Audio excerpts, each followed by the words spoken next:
আসসালামু আলাইকুম এভরিওয়ান। দেশ বিদেশের সর্বশেষ স্পোর্টস আপডেট নিয়ে বিয়ন্ড বর্ডার স্পোর্টসের নিয়মিত আয়োজন sports bulletin powered by Sakura জাকা Japanese language and cultural centre. আর এই আপডেট নিয়ে আপনাদের সাথে আছি আমি সুমাইয়া খানম চেহরুতি। চলুন দেখে নেই আজকের sports update.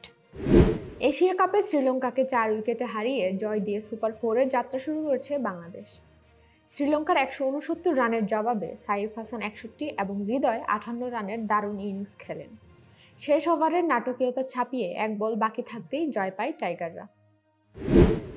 Commonwealth beach handball চ্যাম্পিয়নশিপে মালদ্বীপকে 2-1 সেটে হারিয়ে সেমিফাইনাল নিশ্চিত করেছে বাংলাদেশ।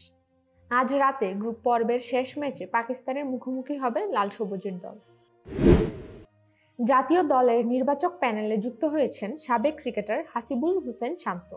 পাশাপাশি প্রথমবারের মতো নারী দলের নির্বাচক হিসেবে নিয়োগ পেয়েছেন সাবেক অধিনায়ক সালমা খাতুন।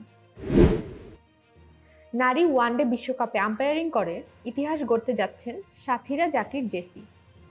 তিনি প্রথম বাংলাদেশি নারী আম্পায়ার হিসেবে বিশ্বকাপে দায়িত্ব পালন করবেন 9টি ম্যাচে, যার মধ্যে 5টি ম্যাচে অনফিল্ড আম্পায়ার থাকবেন তিনি। ইতিহাসে প্রথমবার ফুটসাল ম্যাচ খেলল Bangladesh. AFC futsal Asian cup বাছাই পর্বে শক্তিশালী ইরানের কাছে 12-0 গোলে হারে লাল সবুজের দল। ফলে এ জয়ে বিশ্ব র্যাঙ্কিংয়ে 5 নম্বরে উঠে এসেছে ইরান।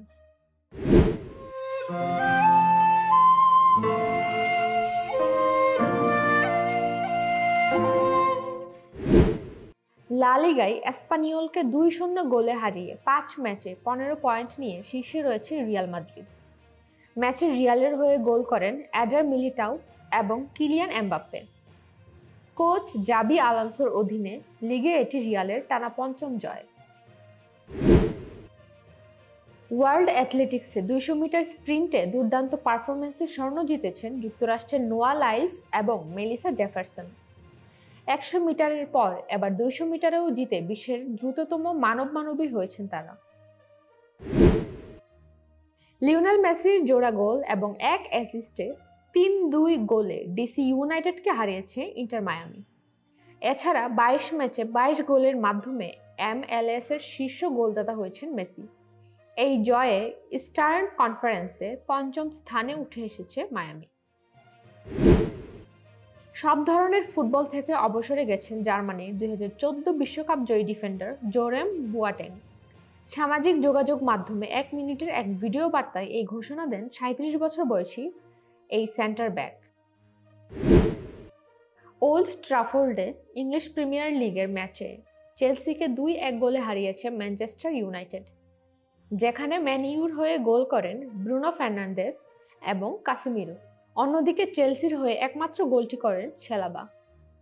এই ছিল আমার হাতে থাকা সর্বশেষ স্পোর্টস আপডেট। পরবর্তী স্পোর্টস আপডেট দেখার আমন্ত্রণ জানিয়ে আজকের মতো বিদায় নিচ্ছি আমি সেজুতি। বিয়ন্ড বর্ডার স্পোর্টসের সাথে থাকার জন্য আপনাদের সবাইকে অসংখ্য ধন্যবাদ।